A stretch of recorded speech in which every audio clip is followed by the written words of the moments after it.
going to be different. Here's what I need you to do tomorrow on Facebook. Angie McKibben and I are going to make a video with our kids here at the church tomorrow. We're going to do a walkthrough of everything you're going to experience as you come in next Sunday, things that you need to do as you come in. So please take a look at the video after tomorrow. We're going to film it. We're going to shoot it. It'll be good, but tomorrow we'll do that. So please, guys, take note of everything going on. I know some of you just are going to choose to stay home. Great. That's why we are doing Facebook, YouTube, Twitch Live. You can watch it there. We'll still have stuff going on for you next week. Also, next week, I know we're throwing a lot at you on the first day. I'm taking a chance. We are doing a canned food drive to support Sardinia Food Pantry. So if you would, bring in your canned foods next week, drop them in a box. We're non-perishable. We'll do it 2 weeks in a row because I know next week will probably be stressful for everybody. First day back, so we're going to do it June 7th and 14th. You bring in your canned food stuff. Let's be a light to the community in that way. Also, if you have any prayer requests this week, please send them in to me. I'd love to hear from you. Chris at truelifecc.com. I know we've had a few people send those in.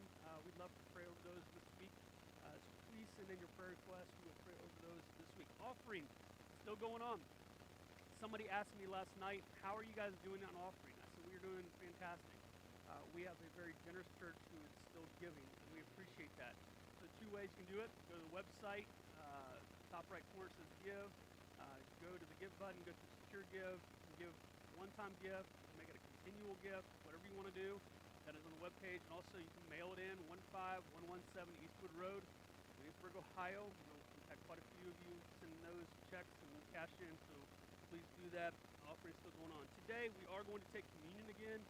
So please go to your kitchen, grab your crackers, bread, whatever you're going to use, and whatever you're going to use to drink. So please go grab communion, run to the kitchen now.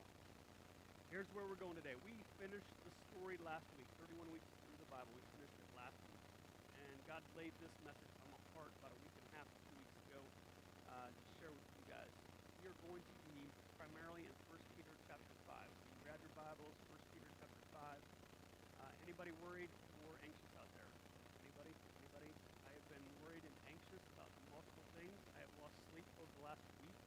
There are times I'm not sleeping well, and the Lord is like, okay, Chris, today we're going to speak on this. And then yesterday, as I was preparing, the Lord said, and I want you to actually live this out and just preach it. So I'm in the boat with you. If you're a worrier, if you're anxious about everything going on, I'm with you. So I'm preaching myself today as well. We're in this together, and I think God has a word for us today on what we do with our worry and our anxious moments. And that's what we're going to be today, 1 Peter chapter 5. We're glad you're with us. Let's pray, and I'm going to hand it over to the praise team, and we're going to sing some, and then we'll take some communion and sermon, and we'll close out the song. So let's pray to begin the morning. So, Father, we come, and we thank you for all that you are to us. Thank you for everything you've done in our lives. Thank you for what you're doing today. Today you woke us up. It's new mercy, even this morning, that we have breath in our lungs, and we thank you for that. And I pray that, Father, today we would give you all the praise, all the glory for all that you are in our lives. During a very unsettling time, Lord, in our country right now, with everything going on throughout the world with this pandemic, Lord, there is an anxious spirit about us. And I pray that today might be just a step forward in realizing that you want us to live without this anxiousness, that, Lord, you want us to give it over to you. And so I pray that, Father, this morning you might set us on that course. Now may we exhale and give you all the praise and the glory as we continue to inhale who you are. Lord, we love you and we thank you. In Jesus' name we pray. Amen. Let's sing.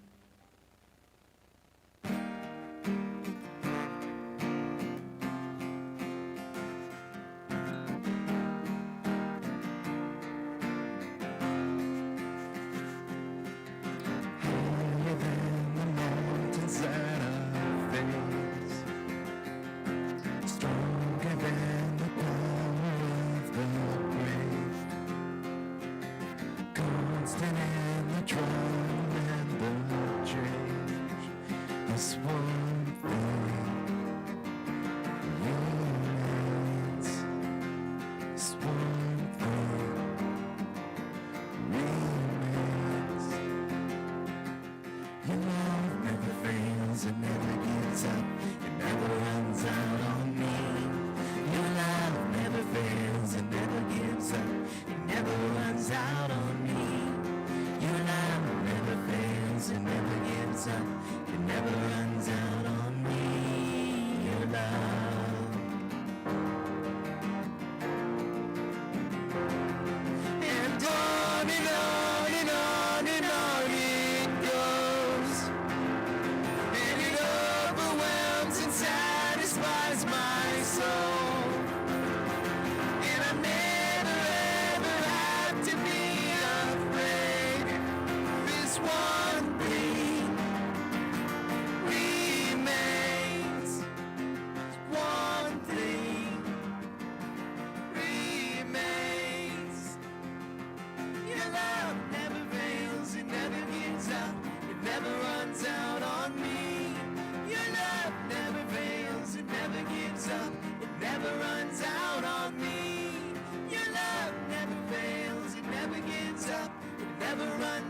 never runs out on me.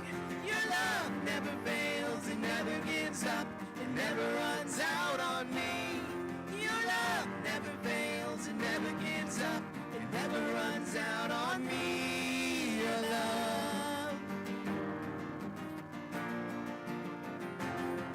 And on and on and on and on it goes. And it overwhelms and satisfies my soul. And I never ever have to be afraid. Just one thing remains. This one thing remains. Your love never fails, it never gives up, it never runs out on me. Your love never fails, it never gives up, it never runs out on me. Your love never fails, it never gives up, it never runs out on me. Your love.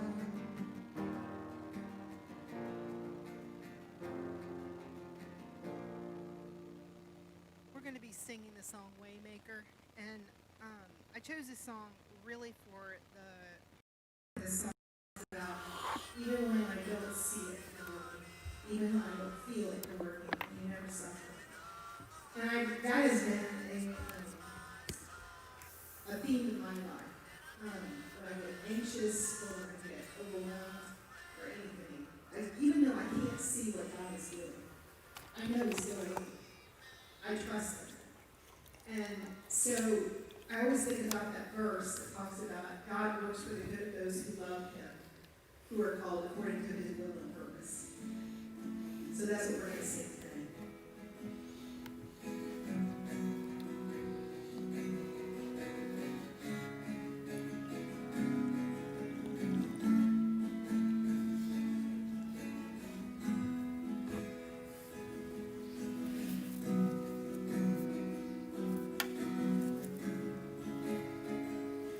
You are here, moving in our midst.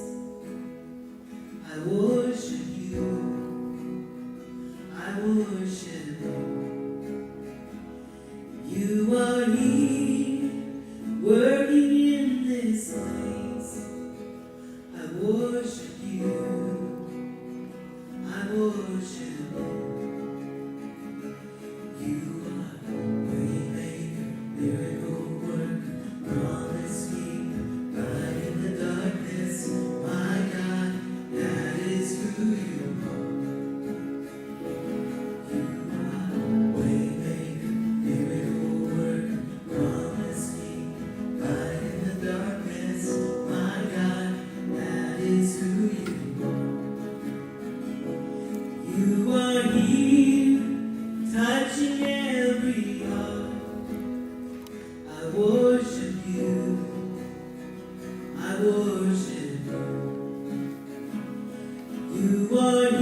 to rally around the bread and the cup.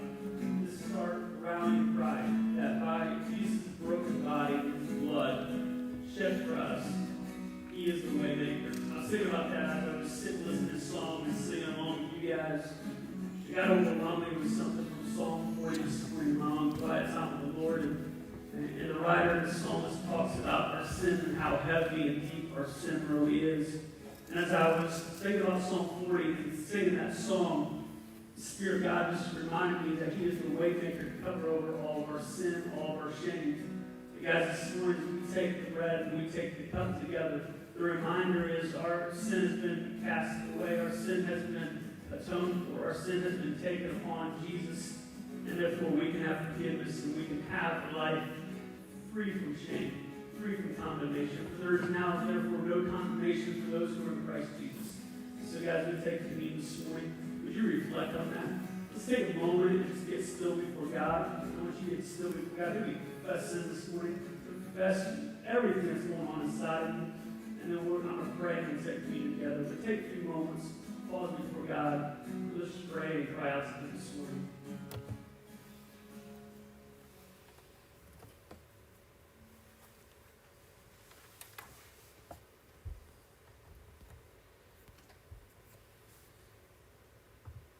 So, Father, as we come and we take communion this morning, we're reminded that you are the way maker.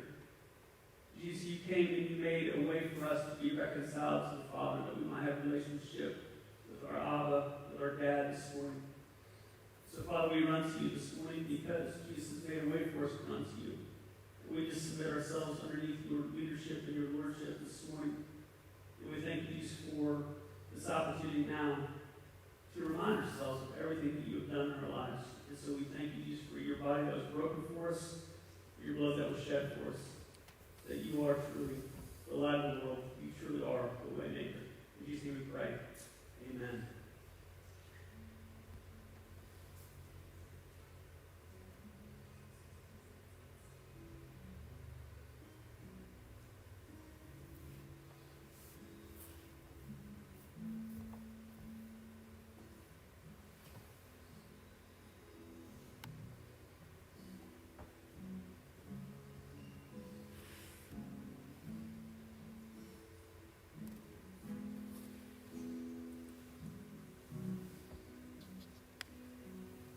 Guys, it's awesome morning. Let's pray as we dive into Scripture, and we're going to get into the Word of God together this morning. First Peter, let's pray though to begin with. Father, we come and we thank you for now how we get into your Word. Holy Spirit, would you speak to us? For we are here and we are listening. Our ears and our minds and our hearts are open to you. Spirit of God, would you do your work inside of each one of us? Would you point us to Jesus this morning? Jesus, we need you. We thank you for all that you are to us. I pray that, Lord, as we open up your word, that all your word would penetrate our hearts and our minds and our souls, and that you would show us our need for you this morning, and how awesome and good you are to us. In Jesus' name we pray. Amen. So anxiety is running high right now in our country and globally. It is running high. It is a very anxious, worrisome time. If you happen to watch the news, you're probably in the dark right now. What's happening in Minneapolis and Louisville and other places. The anxiety level is high there. There's tension running through our cities. My heart is breaking for everything that's been involved in this, for the lack of care in areas, but also for those who are getting hurt again. My heart is heavy. But also pandemic running globally and what's happening in our world. It's waking us up. But there is a very intense, anxious, worrisome spirit about many of us. Let me give you the Google definition of anxiety or worry. The Google definition. It's a feeling of worry, a nervousness, an unease, typically about an imminent event or something with an uncertain outcome. Can you relate? For some of you right now, it is your work. It is work-related. You are anxious. You have a worrisome spirit. You are freaking out about work right now. For some of you, though, it's because the workload has become greater since the pandemic has hit. I've talked to some friends here recently in the last week, and they are telling me this, that at work it is a very stressful environment right now. They don't feel like they're ever catching up. It feels like there is more work being piled onto their desk day by day by day. And they are in a place where they say it is hard to even focus anymore because there is so much going on at work. For others of you, it's different. For some of you got laid off. And there is a stress now of where work is going to come from. And you are putting out the resumes. You are filling out the job applications, trying to find a place to support your family. And so for you, the stress and the anxiety and the worry is different because it is now a lack of work. So others of us, it is the health of our bodies right now. For some of us, let's just be legit. COVID-19 has us worried about our health. And for some of us, it's for a good reason. For some of us, our immune systems are low. It is not going to take much for us to contract and then also to have a hard time overcoming this COVID-19. For some of you, you're there. And so your health is at a worrisome state. For others of you, it's financial. There's anxiety financially. And how are you going to cover the bills right now? How are you going to pay the day-to-day bills? And you think about your kids, you think about your family, you think, where is the next paycheck coming from? There's a financial anxiety or worry going on in your life. It can be as simple as this with anxiety as well. I've got a son who's worried about it. It's wearing a mask. And we went through this with baseball. Baseball, we just started, but the initial rule was the players had to wear a mask in the dugout. And my son had put on a mask for about 10 or 15 seconds, and he legit freaked out and began to hyperventilate. And so for him, he's like, Dad, I don't want to wear a mask. I can't do it. I don't want to sit in 90-degree heat wearing a mask. And the anxiety to see it on his face, he became worrisome over the idea of wearing a mask. I don't know where you are this morning, but guys, we live in a very anxious, intense, and worrisome world. And I don't know what has your attention this morning. Maybe you have been having trouble sleeping. I know I have had that this week. I've woken up with nightmares this week of different things. It has been a very anxious, tense week. And I don't know if God's preparing me for this morning. I don't know what's going on. But for me, it's been a very anxious, intense week. And God gives us a word to lean on, to cling to, and here it is. Let me give you two verses I want to give you this morning. The first is in Psalm 55:22. It'll be up on the monitor for you. We'll read it together. But then I want to really settle 1 Peter 5. Let me start with Psalm 55:22. It says this, cast your cares on the Lord. Underline that, highlight that, circle the word cast. I'll get there here in a second. And he will what? Here's the promise he's going to do what when you cast? He will sustain you. He will never let the righteous be shaken. If you're in Jesus, this is a good word for you this morning. That you have been made righteous by Jesus, and he will not let you be shaken as we cast all of our cares on the Lord. 1 Peter 5 is where we're going to really reside this morning, underneath verse 7. I read this at funerals, I'll be honest with you, and you skim over it, but as I read it this week, a new, fresh thought came into my mind and word came into my spirit. 1 Peter 5:7 says this, cast, and here's what I want you to do, underline cast, and I want you to circle the word all. Everybody see all? Cast all your anxiety, where? On him, Jesus, because he what? He cares for you. I don't know what your anxiety is, but I love that Peter puts in all. Not just certain things in our lives, but all of your anxiety. The word here for anxiety, as I looked at the Greek of this verse, it was amazing. I'll get to all of it here in a second. But the word anxiety means to divide or to fracture the inner parts of your being. Let me say it this way. God wants you and me to be whole people. He wants us, and the word integrity comes from that. He wants us to have a whole life. But anxiety and worry and uneasiness does what? It fractures the wholeness of the person. I love the imagery. It's like taking an apple and you begin to... Have branches that is built around the apple and it has all those dividers, and you push down and it divides the whole apple. That's the imagery I want you to get into your mind here this morning. It is like an apple being cut. It's supposed to be whole, but now it's being cut. It's being cut and torn in two. Guys, that's us right now. This is what worry and anxiety will do to the being. It will cut you up, and it will spit you back out. So what do we do with our anxiety? That's the question I want to raise and really highlight this morning. It came about in our Young Men's devotional from John Eldridge. A few weeks ago, we were going through his 5-day devotional in YouVersion, and John talked about this, and it caught my spirit, and our Young Men's group has been really practicing what I'm going to teach you guys this morning, and it's been awesome the last week and a half, really practicing this. But I want to give you two things that we are to do with our anxiety this morning. The first is this. It's time to release our anxiety. It's time to release it. Peter and the psalmist said another word. They said we are to cast all of our anxiety. Cast your anxiety. Let me give you an idea, an illustration maybe that will help us this morning. These baseballs represent all those things in your life that are creating anxiety for you. I don't know what it is for you this morning. Maybe it's the financial things that are going on.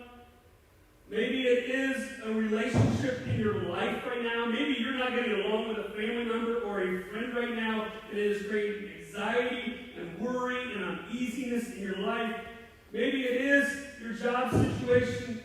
Maybe it's your kids' moms. All of you at moms or dads that are staying home with your kids, Lord help us all. Lord help you all. That the anxiety and the stress of dealing with kids 24/7 is high in your life right now.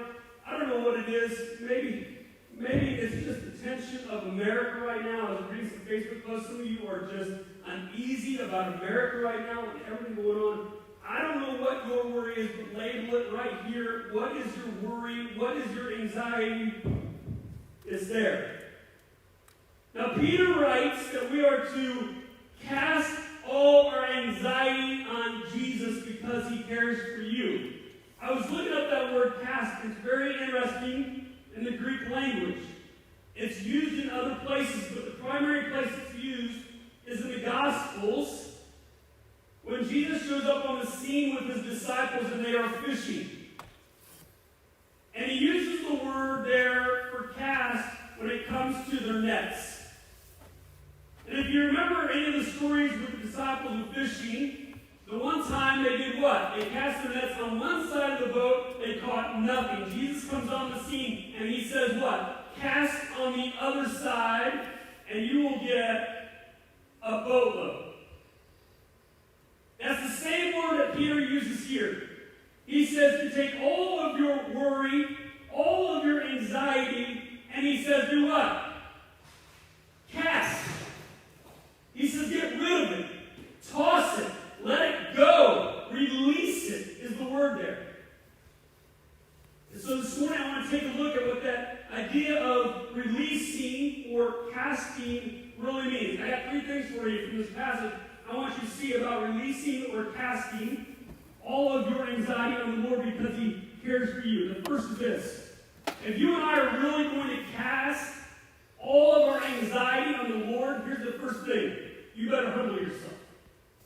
And you better humble yourself to realize you are not God. If you think you're God, you will never cast all your anxiety on him. Because you think you are in control. Let me read verse 6 right before cast all your anxiety. It sort of ties in together.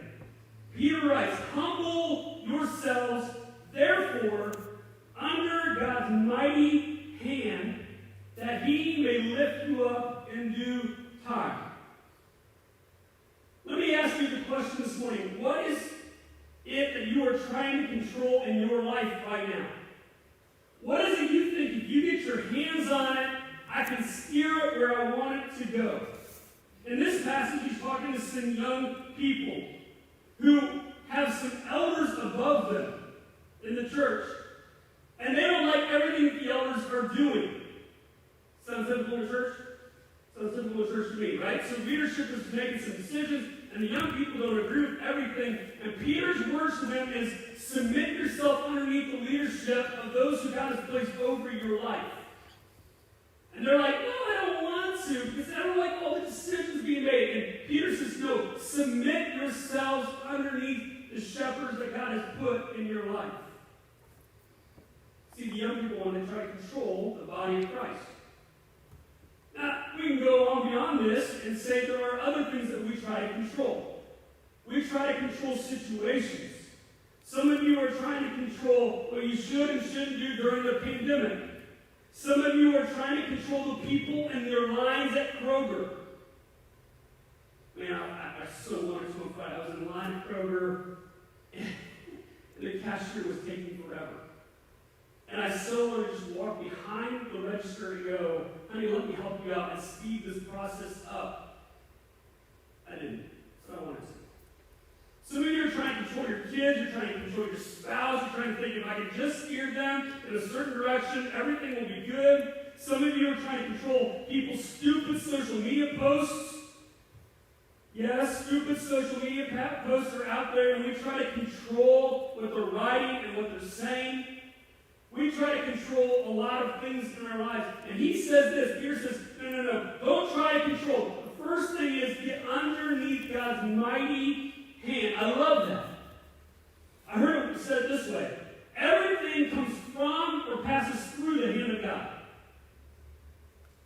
There is nothing that you and I have in our lives that God either comes from him or he knows what's going on in our lives. And so Peter writes, get underneath his rule and his reign. Quit trying to play God in your own life. Quit trying to control people and situations and the outcomes. That's me. I want to try to control the outcomes. You can't control the outcomes. I'm learning that. People don't do the things I want them to do. People don't always follow my instruction. And I vent and I get angry because the outcomes are not what I want them to be. And he says this, cast all of that, release all of that over to God.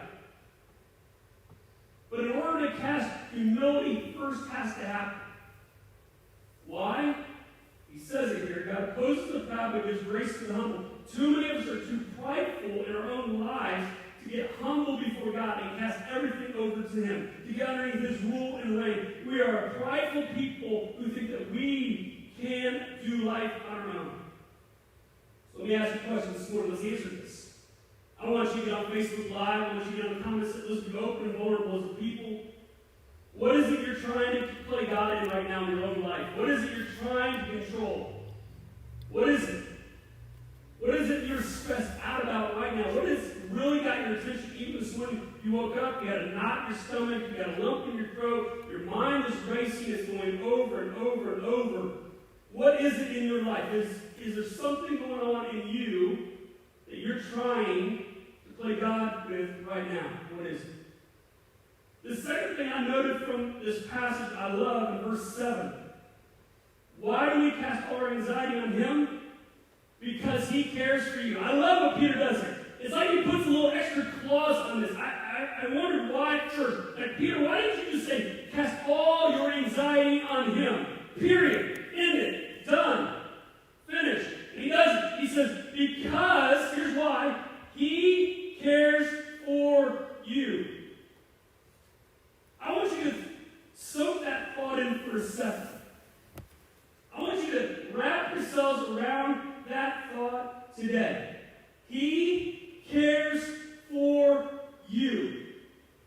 Let that flow through your soul and your mind this morning. The God of the universe, of all the billions of people living on planet Earth right now, the God of the universe does what?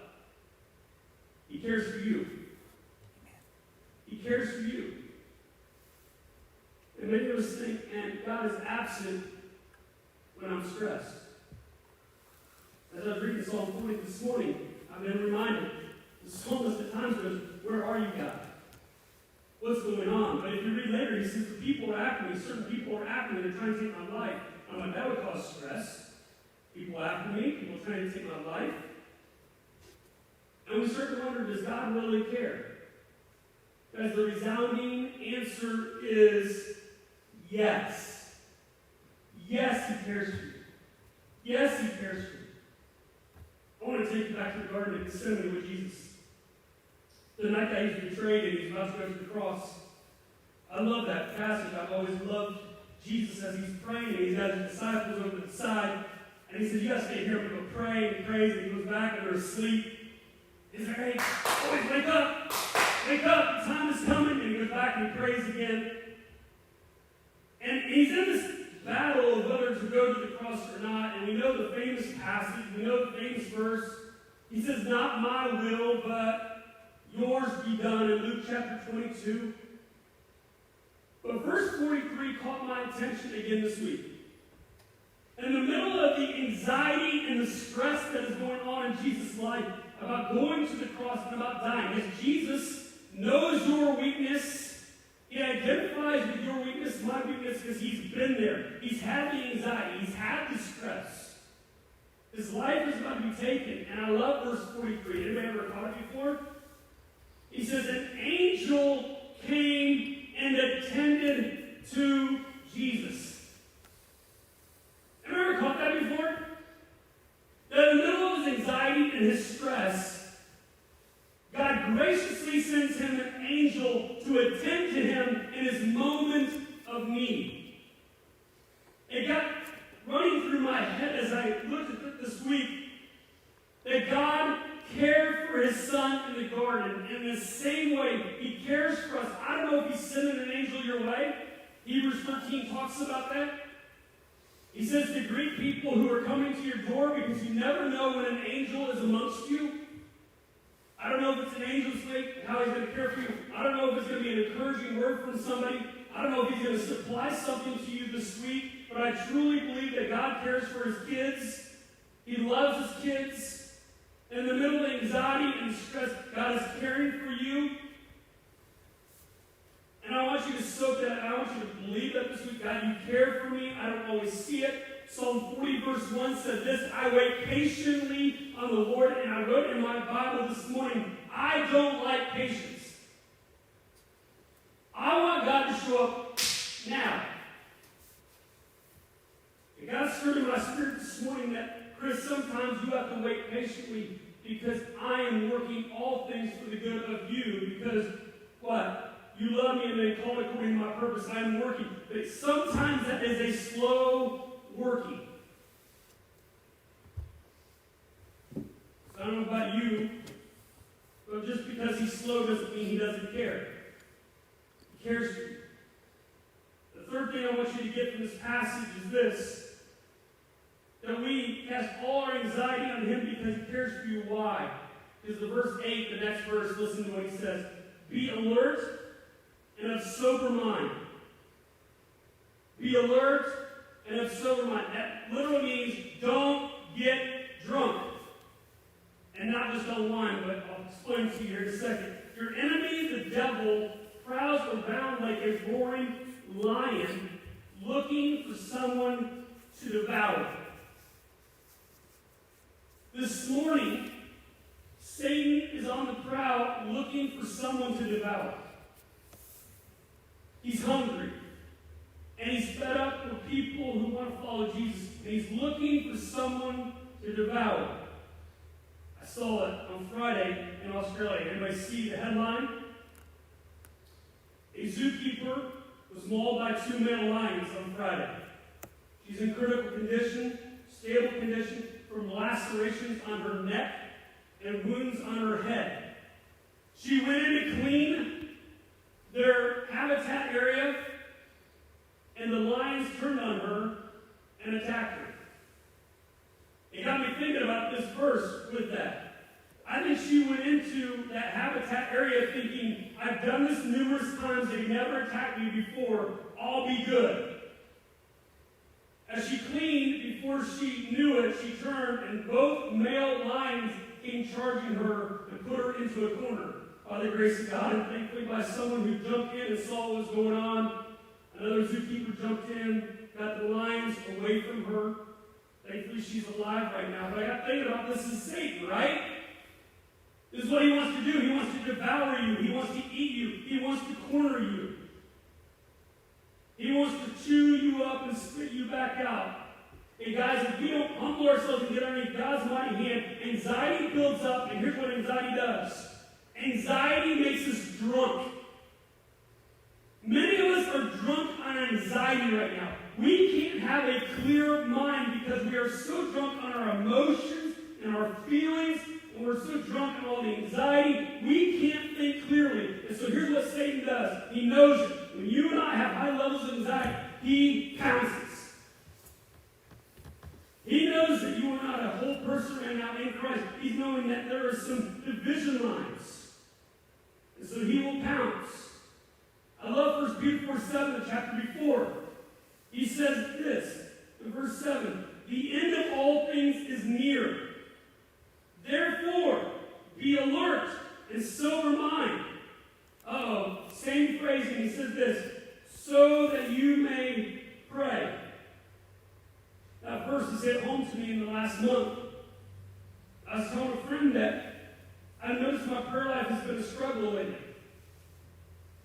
I've noticed that when I go to pray, my mind is filled with so many things I have to get done for the day that I can't focus on Jesus, and I can't focus on who he is and what he wants to do. I can't focus. I have become drunk on my emotions. I've been drunk on all the anxiety, and I can't think clearly to even pray. Guys, I open myself up to the enemy so many times because I don't release. I don't cast all my anxiety because I am drunk on all these emotions and anxiety. And this is where John Eldridge comes in. Let me read to you a quote from his devotional, Get Your Life Back. You can find on YouVersion. It's a 5-day deal. Our young men's group went through it about a week and a half, 2 weeks ago. And it hit me hard. John calls this the practice of 60 seconds. And he said this, as I enter the pause, I begin with release. I let it all go. The meetings, what I know is coming next, the fact that I'm totally behind on everything, all of it. I simply let it go. I pray, Jesus, I give everyone and everything to you. And I keep repeating it until I feel like I'm actually releasing and detaching. I give everyone and everything to you, God. And all I'm trying to accomplish right now is a little bit of soul space. I'm not trying to fix anything. I'm not trying to figure out anything. He's just trying to create soul space. How about you? How about you? Are you creating those times where you can release things over God? You can cast all your anxiety on God because he cares for you to create soul space. So you can be alert and sober-minded, and you can see the enemy's schemes against you, and you can see God's path before you. We have to release to begin with. But God hit me with this as we were going through that as a young men's group. And John talks a little bit about it in his Day 2 devotional. We got to receive. The second thing I want you to see is we have to receive. So we release, we cast, but then we have to receive. God has so much in store for you and me. God has so much he wants to give. He is a giver by nature. He loves to give to his kids over and over and over. And hit me. I'm releasing, but I'm not receiving what God would have for me today. And notice in this passage, you can look through 1 Peter 5, it's all over the place. As I look this week, I'm like, holy cow, it's all over the place. God is a giver. God wants to give and give and give. Let's just walk through these together. In verse 4, he says he wants to, what? He wants us to receive the crown of glory. He is giving a crown of glory. He wants us to receive it. He tells the younger people to receive or to clothe themselves. That's the language used with humility. He says, God, receive God lifting you up in due time. There will be a time as you humble yourself in due time. God is going to lift you up. God is going to raise you up. He says, receive encouragement in trials because others are going through the same kind of sufferings. And then later in this passage, he says this, God is going to restore you. He's going to give to you. He's going to throw blessing on you. Receive it, receive it, receive it. And this is where John Eldridge, he says later in that Day 2 devotion, he says this, then ask for more of God. Jesus, I need more of you. Fill me with more of you, God. Restore our union and fill me with your life. Y'all see it. He released, but then he's saying, God, I need more of you. Jesus, I need you in this moment. One of my favorite authors, Mostly Healthy Spirituality, Mostly Healthy Church, Pete Scazzaro. It was crazy this week as I was getting ready for this message. See, I get his podcast stuff, and he wrote this quote this week, and it really hit me. He said this: the daily office is what he calls it. A daily office is you take 2 or 3 times a day and you pause for a minute or two, and you get alone with God. He said this: the daily office, or what we'll call the 60-second pause, is not so much turning to God to get something from Him, but setting aside time to just be with someone. That when we release and we receive, we just get to be with God. We're receiving His life for us. Theologians called this whole process, they call this mortification, and I'll say the word vivification. Big words, let me break it down to you. Mortification is simply this: you put to death things in your life. You kill it. You release it. Vivification means this: you receive life. Vivify, to make life. So you're receiving life in return. And Paul, the Apostle Paul, writes about this constantly in his letters to the churches. Over and over and over again, Paul has this theme going down: to put to death, or to flee, or to crucify these things, and to pick up these things and replace them. I'll show you one. Let's do it this morning. Colossians 3. Colossians 3. Let's go there. Colossians 3. And he said this, starting in verse 5. Put to death, mortification. Therefore, whatever belongs to your earthly nature, sexual immorality, impurity, lust, evil desires, and greed, which is idolatry. Because of these, the wrath of God is coming. You used to walk in these ways in the life you once lived. You guys see it. He's saying, put to death these things. But then he says this: but now you must also rid yourselves of all such things as anger, rage, malice, slander, and filthy language from your lips. Kill it. Put it to death. Let go of it. Release it.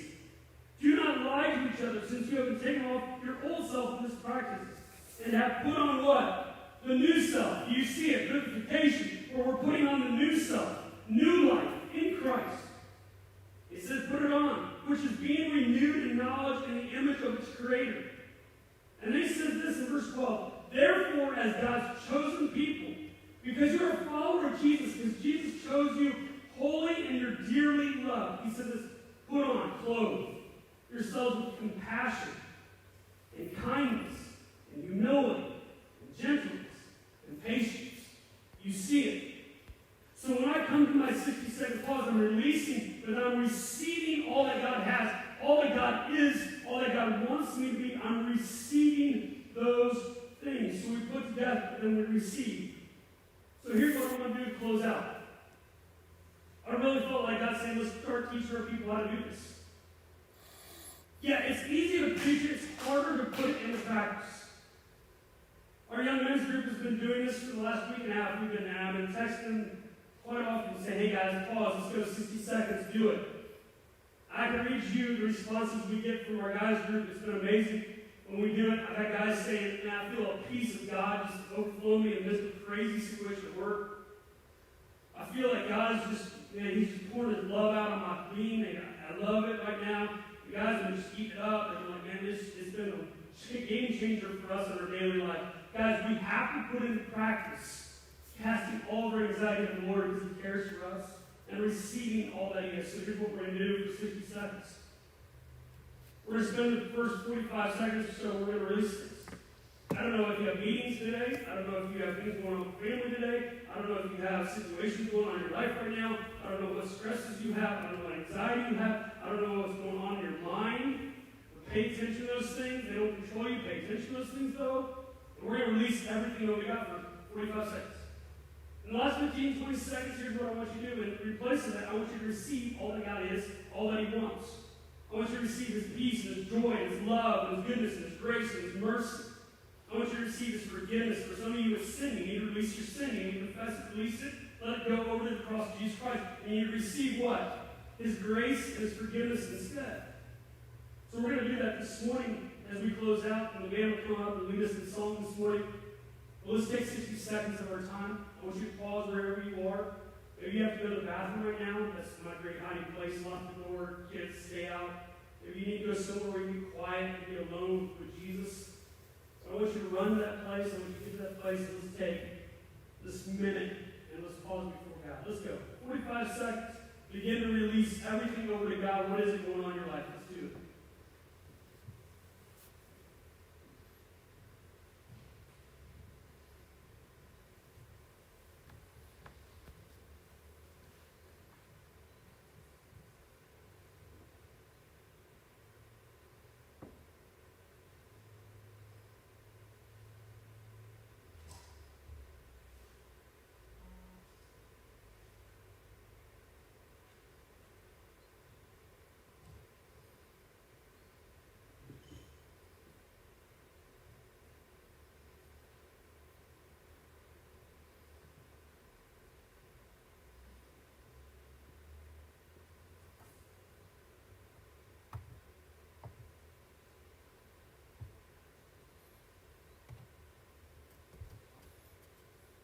All right, for the next 15 to 20 seconds, I want you to receive all that Christ is. Receive all that He has for us. Receive compassion, humility, gentleness, kindness, love, self-control, sober-mindedness. Receive it.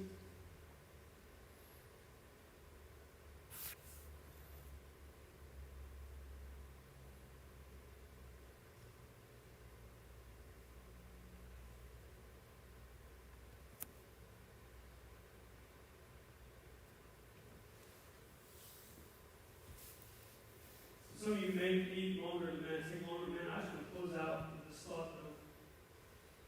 Would you put that into practice on a daily basis? I know you're busy. I know it's hard. At the same point, think about 60 seconds, just pause. I believe this, when we pause for those 60 seconds, we'll get a release and receive. I believe what happens is actually we get more energy, we get more strength to face the day. We get better direction, we get wisdom in those moments. Maybe during the week, here's what I had to do on my phone. I put 2 alarms on my phone. One at 10:30 and one at 3 p.m. And the alarm goes off and it reminds me it's time to pause for 60 seconds. It's time to pause for 2 minutes. And to release everything that's going on in my life, every meeting, every conversation, everything going on, and release it over to Jesus. Say, Jesus, it's yours. I can't control all this.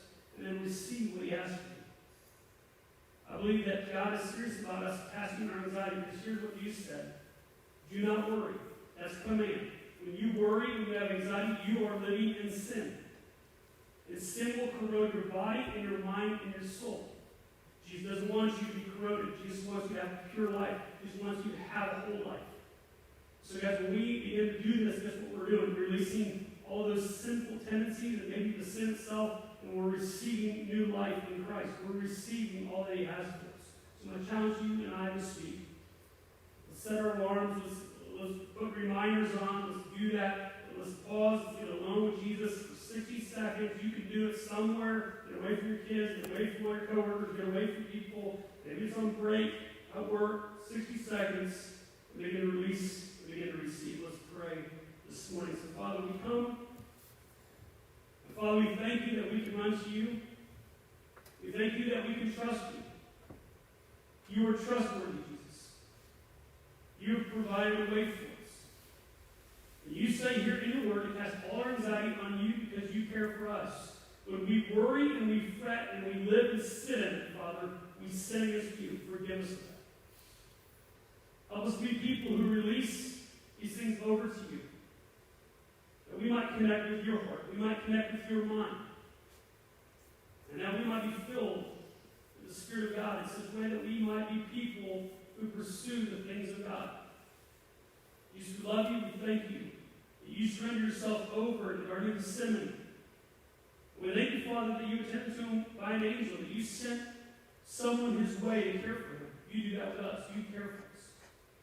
So, Lord, we need You this week. We need You every day. As we get ready to open, Lord, You know I've been stressed about this next week. You know there's a lot of anxiety going on, of how we are open, all the difficulties there.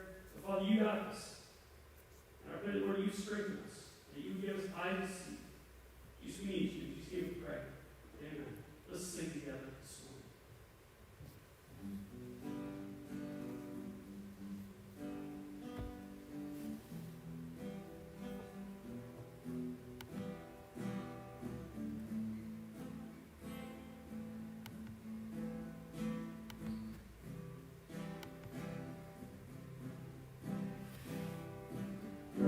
Letting go of every single dream, I lay each one down at your feet. Every moment of my wandering never changes what you see. I try to win this war, I confess. My hands are weary, I need your rest. Mighty warrior, king of the fight. No matter what I face, you're by my side. When you don't move the mountains, I'm needing you to move. When you don't part the waters, I wish I could walk through. When you don't give the answers, as I cry out to you, I will trust, I will trust, I will trust in you.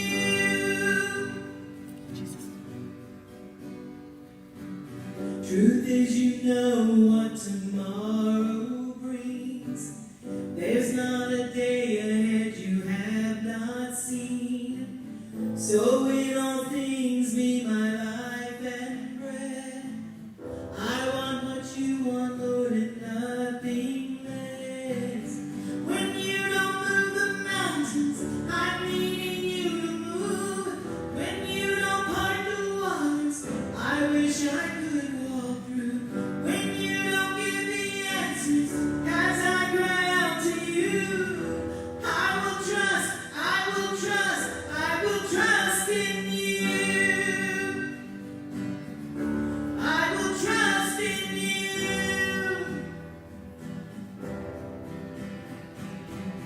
You are my strength and comfort. You are my steady hand. You are my firm foundation, the rock on which I stand. Your ways are always higher.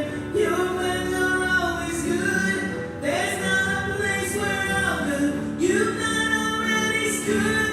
When you don't move the mountains, I'm needing you to move. When you don't part the waters, I wish I could walk through. When you don't give the answers, as I cry out to you, I will trust, I will trust, I will trust in you. I will trust in you. I will trust in you. I will trust in you.